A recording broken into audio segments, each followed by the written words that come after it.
नमस्कार, मैं हूं संजय शर्मा। आप देख रहे हैं 4 PM news network.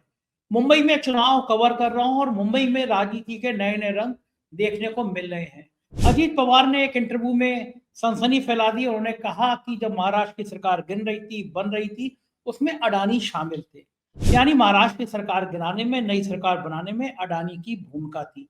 Supriya Shri ने ट्वीट किया है और कहा है कि अब साफ हो गया कि सरकार कैसे बनी और कैसे गिर रही है। बड़ा सवाल ये है कि अजीत पवार विपक्ष के नेता नहीं है। अजीत पवार भारतीय जनता पार्टी समर्थित सरकार में डिप्टी सीएम है। वही अजीत पवार जिनके लिए प्रधानमंत्री ने कहा था 70,000 करोड़ के घोटाले में जो शामिल है वो चक्की पीसिंग और अगले दिन उनको डिप्टी सीएम बना दिया था। लेकिन चुनाव से पहले अजीत पवार का ये बयान ऐसा लग रहा है कोई नेता विरोधी दल बोल रहा है, कांग्रेस बोल रही है। तो क्या है इस बयान के मतलब, ये मैंने अभय द्विवेदी से पूछा कि आखिर इतना सनसनीखेज बयान कैसे दिया। मैंने पूछा अभय द्विवेदी से कि कल्पना सोरेन और हेमंत सोरेन को जिस तरह परेशान किया जा रहा है, कभी उनकी हेलीकॉप्टर की तलाशी लेके, कभी और कुछ करके, तो क्या उसका आदिवासी समाज में असर नहीं पड़ेगा? और यूपी में छात्र जिस तरह आंदोलन कर रहे हैं और भारतीय जनता पार्टी के सहयोगी कह रहे हैं ये तो समाजवादी पार्टी के लोग हैं, ये छात्र निर्वाचन नहीं है, तो ये क्या खतरनाक संकेत नहीं है? जब सरकार नौजवानों पर लाठियां बरसाती है तो उसके खतरनाक मकसद निकलते हैं, बहुत नुकसान होना पड़ता है। और बात इस पे भी कि प्रधानमंत्री अरब के देशों में जाते हैं तो वहां के शेखों को गले लगाते हैं। मैंने खुद देखा अबू धाबी की मस्जिद में कि बाहर एक गैलरी में प्रधानमंत्री वहां पे अबू धाबी की मस्जिद, चर्चित मस्जिद में घूमते नजर आते हैं, लेकिन यहाँ पर प्रधानमंत्री और योगी आदित्यनाथ कटोगे और बटोगे टाइप के नारे लगाते हैं। क्या है इनका मतलब, अभय द्विवेदी जी से समझेंगे। वो शानदार बातचीत है। आपसे रिक्वेस्ट है चैनल को सब्सक्राइब करिएगा, ज्वाइन करिएगा और अभय द्विवेदी जी की पूरी बातचीत सुनिएगा। चलते हैं अभय जी के 4 PM न्यूज नेटवर्क में स्वागत है अभय द्विवेदी जी आपका। अजीत पवार जी का एक इंटरव्यू वायरल हो रहा है जिसमें वो कह रहे हैं कि जब महाराष्ट्र की सरकार गिर रही थी, नई बन रही थी, तो उसमें गौतम अडानी मौजूद थे। मतलब अडानी जी की सरपरस्ती में ये सरकार बन रही थी, बिगड़ रही थी।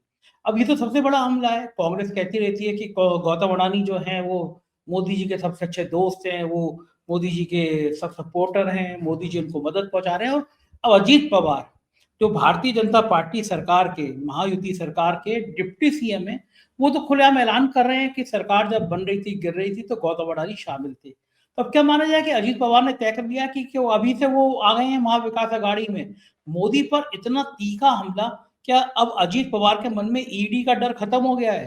क्योंकि मोदी जी ने तो कहा था 70,000 करोड़ के घोटाले में जो शामिल है वो चक्की पीसिंग और बाद में डिप्टी सीएम बना दिया था। तो अब उन्होंने मान लिया कि अब ईडी कुछ नहीं कर पाएगी उनका। ये इस बयान का मतलब क्या है? सुप्रिया श्री ने तो बयान को बाद में ट्वीट भी किया, एक्स पे लिखा है। उन्होंने कहा है कि गौतम अडानी का ये बयान अजीत पवार ने कहा है, और जो आईएनएस है उनकी कंपनी, वो कह रही है कि 5 सीटें अजीत पवार जीत रहे हैं जबकि लड़ी 3 पर है मुंबई शहर की। तो इस तरह के आरोप सुप्रिया श्रीमती ने लगाए। लेकिन अजीत पवार का ये बयान कि गौतम अडानी शामिल थे, इसका मतलब क्या है कि अजीत पवार ने अभी से बिल्कुल बगावत का बिगुल बजा दिया है? देखिए, ये जो वक्तव्य है, ये थोड़ा अचरज में भी डालता है और थोड़ा सोचने पर भी मजबूर करता है और थोड़ा दिमाग भी घुमा देता है, क्योंकि इस तरह के बयानों का तुरंत बिल्कुल सही-सही मतलब निकालना मुश्किल होता है। ये जहाँ तक अगर मैं ठीक कह रहा हूँ, तो ये तीसरा भारतीय जनता पार्टी की रणनीति के खिलाफ, भाजपा के नेताओं के खिलाफ, भाजपा का जो नैरेटिव है, उसके खिलाफ अजित पवार का ये तीसरा हमला है। पहला हमला वो था जब उन्होंने कहा था कि बटेंगे तो कटेंगे वाला हमारे यहाँ नहीं चल सकता। दूसरा हमला ये था कि भाई नरेंद्र मोदी की हमें जरूरत नहीं है, बारामती में वो ना आए, हम अपना खुद निपट लेंगे। और तीसरा हमला ये है, ये तीसरा हमला पहले दो हमलों से भी ज्यादा संगीन है, क्योंकि ये कांग्रेस के उस आरोप का पूरी तरीके से समर्थन करता है कि नरेंद्र मोदी और गौतम अडानी के बीच में बहुत हेलमेल है।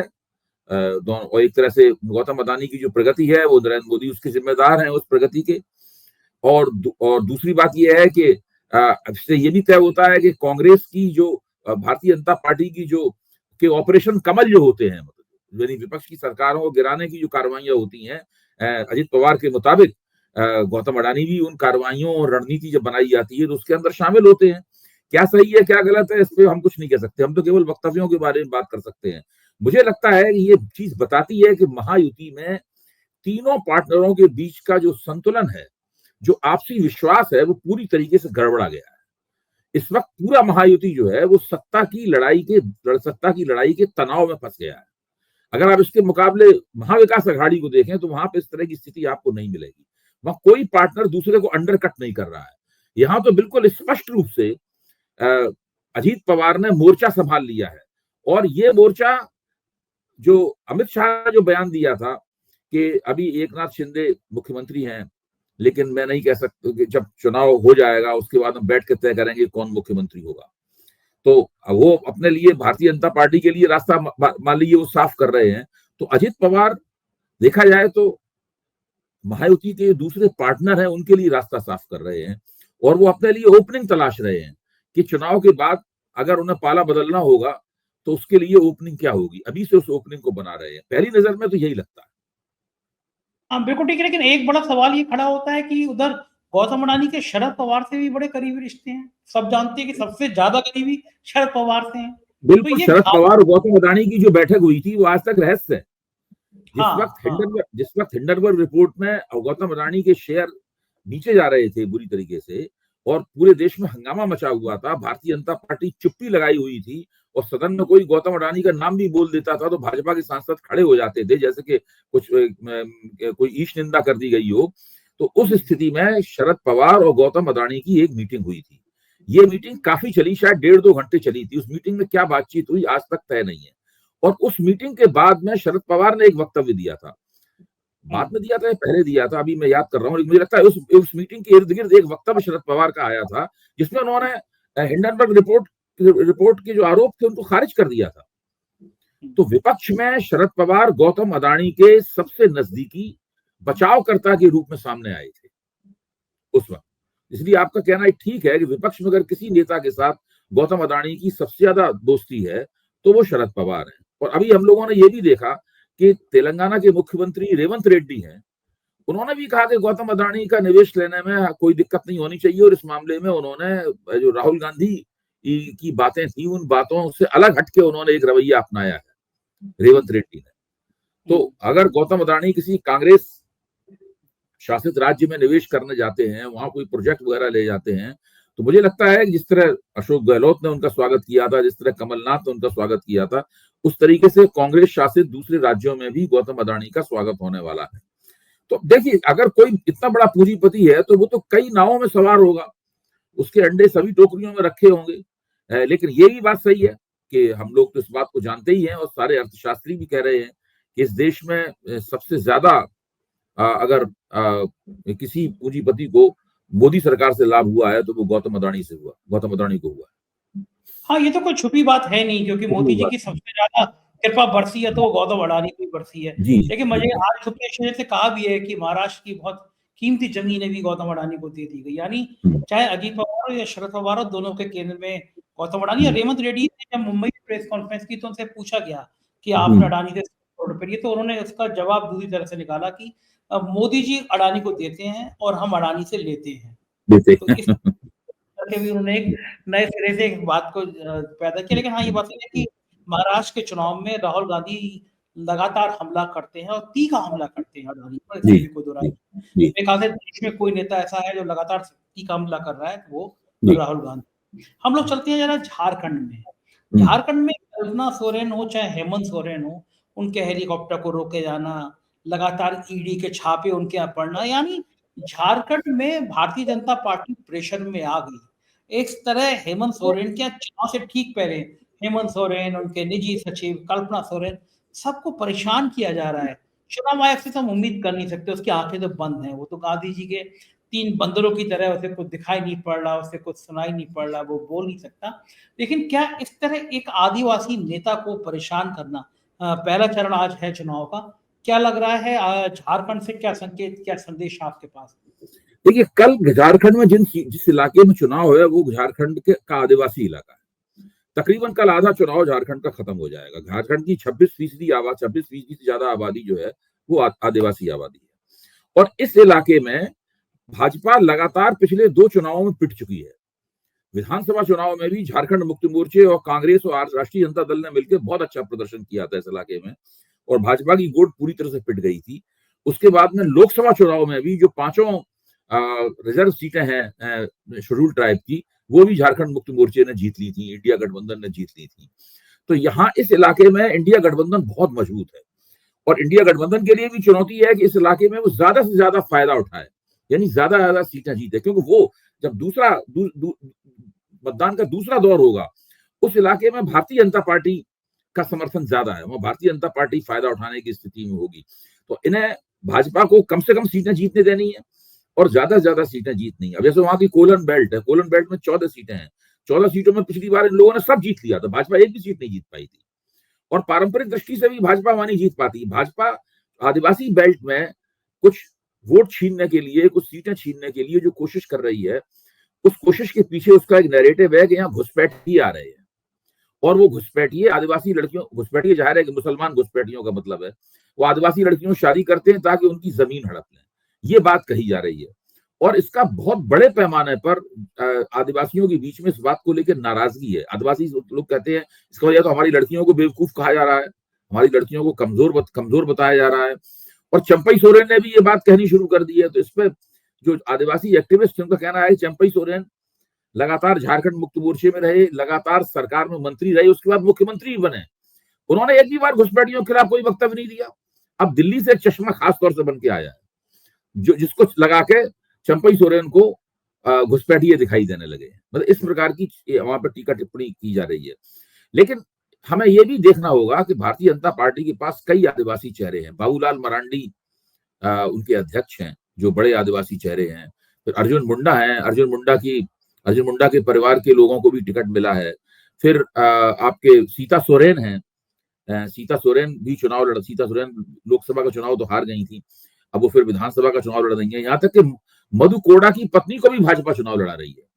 तो भाजपा कई बड़े सुपरिचित आदिवासी चेहरों को चुनाव लड़ा रही है इस उम्मीद में कि वो इस बेल्ट में कुछ ना कुछ ब्रेक थ्रू कर पाए, कुछ ना कुछ नई जमीन तोड़ पाए। लेकिन मुझे इसकी उम्मीद नहीं लगती। इस बार भारतीय जनता पार्टी के सामने बहुत बड़ी समस्याएं हैं। सबसे बड़ी समस्या ये है जिसका मैं जरूर खास तौर से रेखांकित करना चाहूंगा। आदिवासियों की बहुत पुराने जमाने से मांग है कि उनका जो सरना धर्म है उसको बाकायदा धर्म की मान्यता, अलग धर्म की मान्यता दी जाए। राष्ट्रीय स्वयंसेवक संघ इसके खिलाफ है।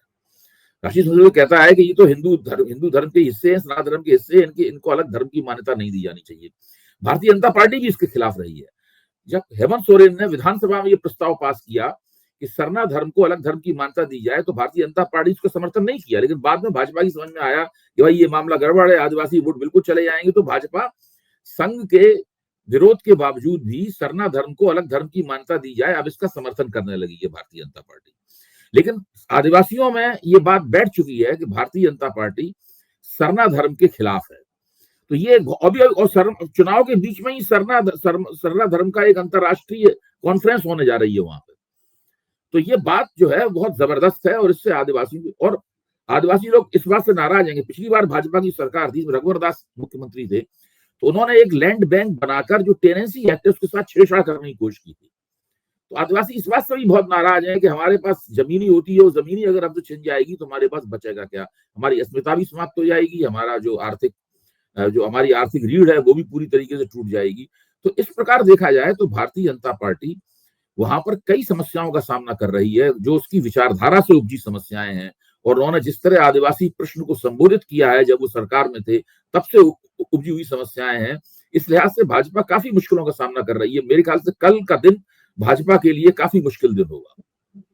अच्छा, ये जो आदिवासी समाज है वो उसके मन में ये इस बात का दुख होता होगा, गुस्सा आता होगा कि हमारा नेता हेमंत सोरेन नेता तो है ही है, जिस तरह महीनों उनको जेल में रखा गया, जिस तरह अब चुनाव में कल्पना सोरेन की भी वहां बहुत लोकप्रियता है, महिलाओं में बहुत लोकप्रिय हैं और बड़ा सरल स्वभाव है कल्पना सोरेन का। और इस लोकप्रियता वाली नेता को जिस तरह परेशान कर दिया जा रहा है, हेलीकॉप्टर रोक लिया जाता है और ये चलन जो चल रहा है, क्या आदिवासियों के मन में लगता होगा कि हमारा एक प्रतिष्ठित नेता है, उसको इस तरह परेशान किया जा रहा है? ये रिएक्शन भी होगा कहीं उनके मन में? देखिए, ये कम से कम इंडिया गठबंधन की भी यही कोशिश है और हेमंत सोरेन का नैरेटिव भी यही है कि भाई मुझे जेल में रखकर आदिवासियों का अपमान किया गया है। ये जो जब उनको गिरफ्तार किया गया था और वहां पे जब एजेंसियां गई थी, सरकारी एजेंसियां गई थी, तो ये प्रचार किया गया था कि उनके बंगले में एक BMW खड़ी हुई थी। ऐसा प्रचार किया गया था कि जैसे BMW जो है वो भ्रष्टाचार का एक प्रतीक हो गई। भ्रष्टाचार का उनके एक प्रमाण है। इस पर क्या कहा था हेमंत सोरेन ने, आपको याद होगा? हेमंत सोरेन ने कहा था कि एक आदिवासी के यहाँ BMW खड़ी हो तो इन लोगों को बहुत दिक्कत होती है। मतलब और कहीं BMW खड़ी हो तो कोई दिक्कत नहीं होती, लेकिन आदिवासी BMW खरीदने लायक नहीं है, ऐसा ये लोग मान के चलते हैं। तो शुरू से ही उनका पूरा एंगल ये है कि ये लोग आदिवासी विरोधी हैं, आदिवासियों के सम्मान के विरोधी हैं। अब देखना ये है कि इस दौर में, जो पहला दौर है मतदान का, इसमें क्या चलता है। भाजपा का घुसपैठिए वाला नैरेटिव चलता है या हेमंत सोरेन का नैरेटिव चलता है। हेमंत सोरेन ने एक मैया योजना भी चलाई है जो आदिवासियों के बीच में काफी लोकप्रिय योजना है, वो नैरेटिव चलता है। मुझे तो लगता है कि कल का दौर पूरी तरीके से झारखंड मुक्ति मोर्चे के पक्ष में जाने वाला है। हाँ, बिल्कुल ठीक बात है। प्रधानमंत्री जो हैं वो उनको पता है कि संविधान वाला मुद्दा बड़ा सेंसिटिव हो रहा है, तो हर जगह कह रहे हैं कि कांग्रेस जो है वो तो संविधान का खत्म करना चाहती है। योगी आदित्यनाथ एक कदम और आगे बढ़ गए, उन्होंने निजाम को भी लिया है, वो निजाम उन्होंने संविधान का ये किया वो किया, और किसने काटा, हिंदुओं को काटा। ये जो भाषा है, काट दिया, मरवा दिया, हत्याएं कराई, ये भाषा क्या चुनाव में बोली जानी चाहिए? और क्या चुनाव आयोग को किसी भी मुख्यमंत्री, अगर कोई आदमी ऐसा बोल रहा है, प्रधानमंत्री इस भाषा का बोल रहा है, तो क्या इस देश के जनमानस को नहीं सोचना चाहिए कि इस संवैधानिक पद पर बैठे हुए लोग किस तरह की बात कर रहे हैं? क्या इसका एक कड़ा प्रतिकार समाज की तरफ से नहीं आना चाहिए, चुनाव आयोग की तरफ से नहीं आना? जिस वक्त पहली बार अगस्त में योगी आदित्यनाथ ने कटेंगे तो मरेंगे वाला जो बात कही थी उन्होंने, बटेंगे तो कटेंगे वाला फिक्रा कहा था, उसी वक्त चुनाव आयोग को हस्तक्षेप करना चाहिए था। भाई चुनाव आयोग उस वक्त से चुपचाप ही बैठा हुआ है ना। फिर नरेंद्र मोदी ने भी इस बात को दोहरा दिया, राष्ट्रीय दत्तात्रेय होसबोले ने भी इस बात को दोहरा दिया, पूरी भारतीय जनता पार्टी एक स्वर से यही फिक्रा बार बार दोहरा रही है। अब योगी आदित्यनाथ को आप रोक ही नहीं सकते, वो तो अल्पसंख्यक विरोधी घृणा फैलाने के सबसे बड़े महारथी हैं इस देश में, उनका बेस ही वो है। देखिए इस तरह के उनके खिलाफ कई मुकदमे थे, जब वो मुख्यमंत्री बने धीरे धीरे करके सारे मुकदमे उनके वापस लिए गए हैं। आपको याद होगा एक बार जब वो केवल सांसद थे और उनकी गिरफ्तारी की नौबत आ गई थी, तो संसद में रोने लगे थे, वहां पे बड़ी जोर जोर से भुक कर रो रहे थे, तो पूरा क्लिप भी सब जगह आप देख सकते हैं, सबको पता है। तो उनका जो जिस पराक्रम के साथ वो अल्पसंख्यकों के खिलाफ बोलते हैं, उनके ऊपर जब अपनी आफत आती है तब उनका पराक्रम हवा हो जाता है, आंसू निकल पड़ते हैं उनके। तो ये स्थिति है। तो वो तो चुनाव आयोग और सरकार दोनों एक दूसरे के हित में काम कर रहे हैं। चुनाव आयोग बहुत ही ढीला ढाला, लिजलिजा और बिल्कुल सरकार का प्यादा है। ये मैं अपनी नहीं, मैं अपने एक पत्रकार मित्र की बात है उसको दोहरा रहा हूं, मुझे बहुत पसंद है। उन्होंने जब साफ तौर पे कहा था मेरी मौजूदगी में कि ये ढीला, लिजलिजा और सरकार का प्यादा चुनाव आयोग है, और ये बात बिल्कुल सही है। इसका नया प्रमाण ये है कि बटेंगे तो कटेंगे के नारे के ऊपर चुनाव आयोग ने आज तक कोई भी कार्रवाई करने के बारे में सोचा भी नहीं हालांकि। बिल्कुल ठीक बात है। और मैंने कल आम आदमी पार्टी के सांसद संजय सिंह मुझे मुंबई में मिले, तो मैंने उस इंटरव्यू किया, तो उन्होंने कहा कि ये बटेंगे तो कटेंगे, यहाँ तो बोल रहे हो, और जब वहां पे यूएई में जाते हो तो वहां पे शेख को गले लगाते हो, वो फोटो वायरल हो रहे हैं। मैं गया था पिछले हफ्ते में गया अबू धाबी में, तो जो अबू धाबी की मस्जिद है, मैं उस मस्जिद के बाहर निकला तो एक बड़ी सी दुकान में वो फोटो लगा था कि प्रधानमंत्री नरेंद्र मोदी वहां मस्जिद में घूम रहे हैं, मस्जिद में वहां के शेख के साथ उनके फोटो वहां पे लगातार स्क्रीन पे आ रहे थे। और तो क्या बात है, आप तो मस्जिद में जाएंगे जब वहां, क्योंकि आपको वहां से माल लाना है, आपको निवेश चाहिए, वहां के निवेश करना है, अपने उद्योगपति मित्रों को भी निवेश कराना है, और यहाँ पे आप उन्हीं मुसलमानों के लिए कहोगे कि बटेंगे कटेंगे। वो शुरू से ही दुहरी नीति पे चल रहे हैं। देखिए वो शुरू से ही दुहरी नीति पे चल रहे हैं। नरेंद्र मोदी ने यहाँ पर, आप जब गुजरात के मुख्यमंत्री थे तो एक कुछ मुसलमान जो उनसे मिलने आए, उन्होंने उनको उनकी जो टोपी पहनते हैं नमाज पढ़ते वक्त, वो टोपी उन्होंने भेंट की, तो नरेंद्र मोदी ने टोपी लगाने से इनकार कर दिया था। तो एक तरफ तभी से उनका रवैया स्पष्ट हो गया था। भारत में उनकी जो मुस्लिम नीति है वो अलग तरह की है, और अंतर्राष्ट्रीय मंच पे उनकी मुस्लिम नीति अलग तरह की है। और वो अंतर्राष्ट्रीय मंच पर जो उनकी मुस्लिम नीति है, अगर उसको कोई क्षति पहुंचती है तो उससे नरेंद्र मोदी काफी संवेदनशील हो जाते हैं। जैसे कि जो उनकी एक नेता ने मोहम्मद साहब के खिलाफ वक्तव्य दिया था, आपको नुपुर ध्यान होगा, है? हाँ नुपुर। जी, हाँ। तो वो उनको वक्तव्य दिया था, एक उनके प्रवक्ता ने वक्तव्य दिया था, उसके बाद में उन्होंने उनके खिलाफ कार्रवाई की। अभी तक वो लोग हाशिए पे पड़े हैं, कभी उनको आने नहीं दिया। तो एक तरफ तो ये रवैया है, और दूसरी तरफ रवैया उनका ये है कि भारत के अंदर वो मुसलमान विरोधी घृणा फैलाकर उसके बदले में एक हिंदू प्रतिक्रिया की कोशिश करते हैं। इस तरीके से वो चुनाव जीतना चाहते हैं। तो ये एक बिल्कुल स्पष्ट रूप से एक दोहरी नीति है, जो, और वो इस तरह, जब इसके लिए फायदा वो क्या उठाना चाहते हैं? उनका फायदा उठाना ये है कि जब भी उनके ऊपर आरोप लगता है कि आप देश में मुसलमानों के खिलाफ घृणा फैला रहे हैं, तो जवाब में कहते हैं, देखिए हमारे मुस्लिम देशों से कितने अच्छे संबंध हैं, जो सऊदी अरब से कितने अच्छे संबंध हैं हमारे, और संयुक्त अरब अमीरात के नेताओं से कितने अच्छे संबंध हैं। दूसरी तरफ वो इस बात की एक तरह से उसका बचाव भी करते हैं, और उनके साथ आर्थिक संबंध रखना इनके लिए, इनकी अर्थव्यवस्था को थोड़ा बहुत पानी भी देता है। तो इस प्रकार की ये दो नावों की सवारी लगातार कर रहे हैं। हाँ, बड़ा खतरनाक है। लेकिन देश में हम देखें तो पूरी दुनिया में पता नहीं क्या संदेश आता होगा। शायद यही कारण है कि दुनिया के लोग समझ रहे हैं कि अब भारत खतरनाक मोड़ पे आ रहा है। जिस तरह से शेयर मार्केट पिछले 1 महीने में गिरा है, लोगों के लाखों करोड़ रुपए डूब गए हैं, हाहाकार मचा है। एक आर्थिक मुद्दे पर इतनी ज़्यादा जो शेयर मार्केट का बुलबुला दिखाया गया था कि हमारी इकोनॉमी दौड़ रही है, बढ़ रही है, वो पिछले 1 महीने से शेयर मार्केट तबाह हो गया है। लोग मतलब ना जाने किस हालात में पहुंच गए हैं, क्योंकि उनको लग रहा था मार्केट तो बढ़ रहा है। अब हजारों करोड़, लाखों करोड़ रुपए निकाल रहे हैं विदेशी निवेशक और चीन में लगा रहे हैं। यानी उनको लग रहा है कि भारत अब एक ऐसा देश बनता जा रहा है यहाँ पे इस तरह नफरत का माहौल बन रहा है, तो कौन आदमी इस नफरत के माहौल में करेगा। लेकिन किसी टीवी चैनल में मैंने खबर नहीं देखी कि शेयर मार्केट का इतना बुरा हाल चल रहा है। ये बहुत बड़ी खबर है। देश में जब आप शेयर मार्केट चढ़ता है तो उसमें बुलेटिन जारी करते हैं कि देखो दुनिया भर के निवेशक यहाँ निवेश कर रहे हैं। और जब आम आदमी का लाखों करोड़ों रुपए डूब रहा है, छोटी छोटी पूंजी डूब रही है, तो आप उसमें जिक्र नहीं कर रहे, चर्चा नहीं कर रहे। क्या ये खतरनाक संकेत नहीं है कि दुनिया अब हमारे प्रति क्या सोच रही है और इसके नुकसान भी उठाने पड़ेंगे हमें आगे चल के? मेरा तो बहुत दिनों से कहना है कि भारतीय अर्थव्यवस्था अच्छे दौर से नहीं गुजर रही है, और इस बात को दूसरे कई अर्थशास्त्री भी कह रहे हैं। आज ही इकोनॉमिक टाइम्स में संपादकीय पृष्ठ में एक लेख आया है। इस लेख का शीर्षक का मतलब यह है कि जो भारत, जो एक मिडिल इनकम अर्थव्यवस्था है, मिडिल एक एक एक एक विफल मिडिल मझोली आय की एक विफल अर्थव्यवस्था है भारत में। और उसके क्या क्या कारण है, भारत कहाँ कहाँ सफल हुआ। पहली बात तो मैं इस बात से पूरी तरह सहमत हूँ। मैं नहीं मानता हूँ कि भारत एक मिडिल इनकम आमदनी वाली अर्थव्यवस्था है। मेरा मानना है कि भारत निम्न आय वर्ग की आमदनी वाली, निम्न आय वर्ग की अर्थव्यवस्था है। इसको मिडिल इनकम कहना भी इसको वो ब्राउनी पॉइंट देना है जिसके ये काबिल नहीं है। देखिए, जिस देश के अंदर 80% लोगों को, 80 करोड़ लोगों को मुफ्त अनाज दिया जाता है, जहां पर सारा फ्रीबीज, रेवड़ियां बांट बांट कर ही चुनाव लड़े जाते हैं, जहां पर महिलाओं को, आप सोचिए ना, अगर किसी महिला को आप कहते हैं, महाराष्ट्र में ऐसे की जो लाड़की योजना है, माझी लाड़की योजना है, तो जब वहां पर आप कह रहे हैं कि हम आपको इतने रुपए देंगे, तो उसका हमारे मित्र संदीप चौधरी ने हिसाब लगाया कि ये तो 75 रुपए रोज हुआ।